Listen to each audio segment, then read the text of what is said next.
Come to the cabin with me. Sounds amazing.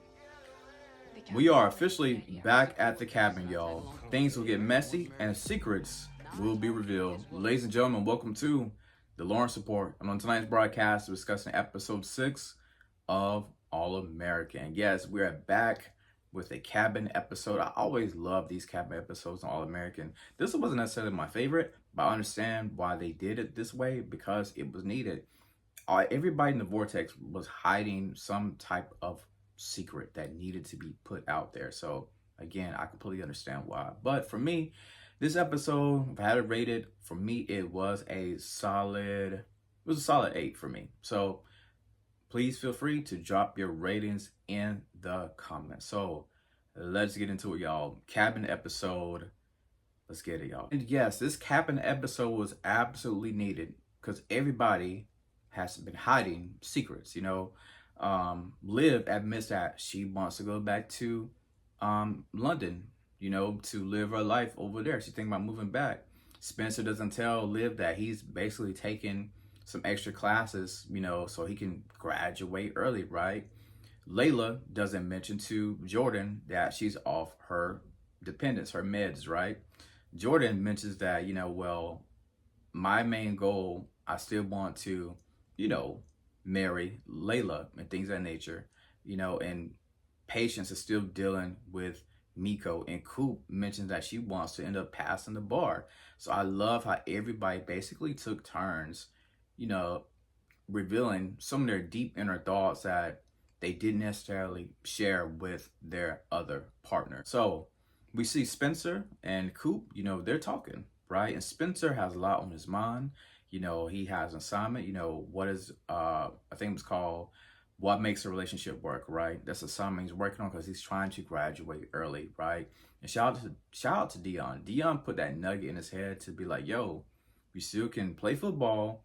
At the same time, you can get your degree. So I think Dion, definitely put that nugget to Spencer's head. And Coop is like trying to help him out. But Coop is like, well, on second thought, I can't because, I'm still working on my relationship with Patience. And it's not the best, right? So at the same time, Spencer's like, yo, I got Sonoma. If they win, GAU is about to be knocked out, and we can't let that happen, right? So Spencer's like, you know what? I need a break. I'm headed to the cabin. The cabin is a place of, serenity of the mind, right? It's just peaceful out there, right? So we know that Liv has been writing this book and she's trying to find a book title. The book is basically completed and Spencer's like, yo, she should call it Billy the Goat because Billy was kind of a goat in the area, right? But there is going to be a harsh reaction that is coming, right? So now that the book is completed, Spencer's like, yo, did Ashley read the book yet? And Liv is like, something you want to tell me? Because he's feeling some type of way. But Liv was like, yo, I'm trying to tell you that Ashley, he's a friend.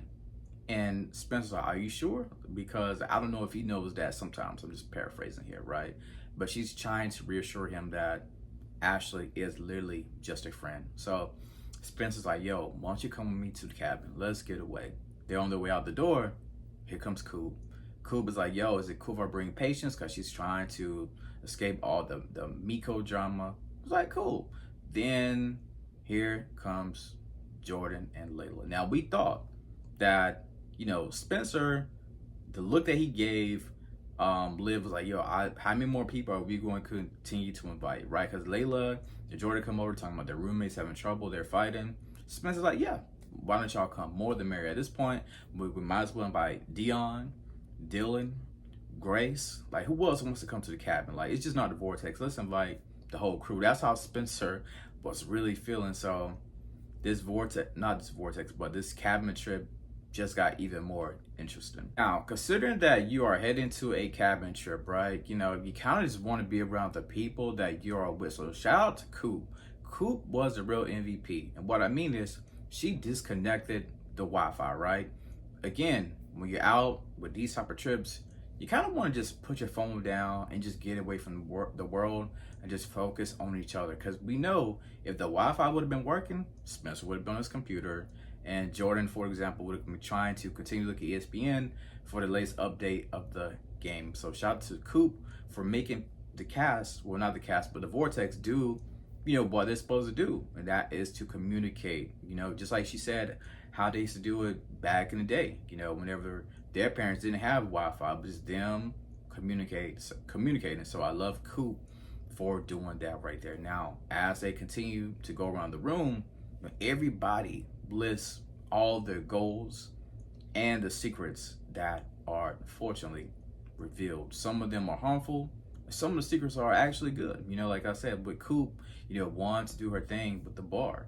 With Jordan, saying, yeah, my main priority is to make sure, well, him and Layla are pretty much saying, yo, we want to make sure that we get married. Now, I see with Spencer and Layla, I feel like they haven't really reconnected. Like Spencer said, the vibe is definitely different. Something is off. It's kind of like below surface level, and Spencer was right about that. They are not the same, literally. Wait, but that fight between Jordayla, y'all, we gotta talk about that.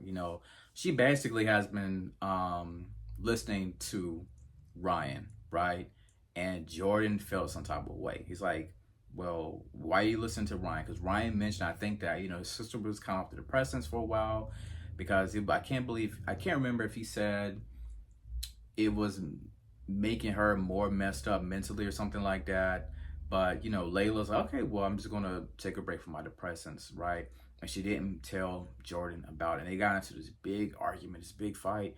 And at the time, while the case study was going on, everybody stopped and they all focused on them two. And Layla's like, listen, I do not have to tell you as a woman what I'm putting into my body. And Jordan felt some type of way, because he's like, well, we are one. I kind of need to know, if you're coming off your depressants. But we know they end up making up. And later on, she, apologizes. They both apologize to each other. And she tells him that, well, yes, I want to set a date for our wedding. A lot of times, I feel like Spencer James, in the history of AllAmerican, a lot of times he walks on eggshells around Olivia. But on this episode, it was different. Spencer let the chopper fly. Spencer read Olivia like a book, right? So during the whole case study thing, and Olivia's like, so we're still good, right? It's crazy that they didn't put each other down on their goals list. Kind of the opposite of how Layla and Jordan did it, right? But again, they didn't put each other down, and they had to have this very, very tough conversation. And Liv's like, well, since we're being honest, let's shoot for it. And Spencer let it fly. I thought I was in a Call of Duty lobby, actually. Spencer went off. He told Liv, like, listen, when you was in London, you basically should have told me who Ashley was, right? You and Ashley, sometimes y'all make me feel as if I am the third wheel, and you guys are setting up horrible boundaries, right? And Liv was like, well, I don't know why I didn't tell you that he was a guy. Spencer's like, no.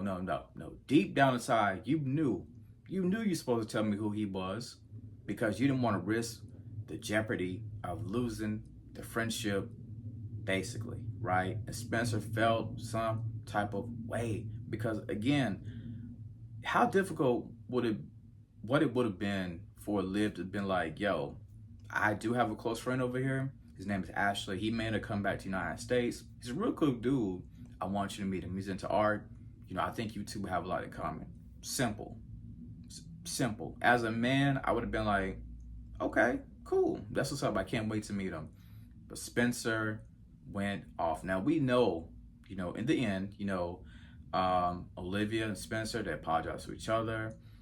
He talked about having a journal that he kept, and she mentions the book, and things seem to be okay for the time being. But man, Spencer did not hold back. It was cool to see everybody break off into parts of twos to go out on their own, just talk about, everything that they have been dealing with. But the one relationship that I want to focus on is Jordan and Spencer. They both, agreed that, well, actually, they didn't agree, because I kind of hate this part.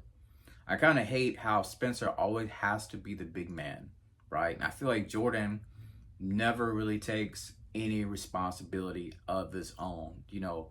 But we've seen this before. We've seen this before. Every time, you know, the writers always make it where Jordan has to be the big man. And I mean, not Jordan, but Spencer has to be the big man.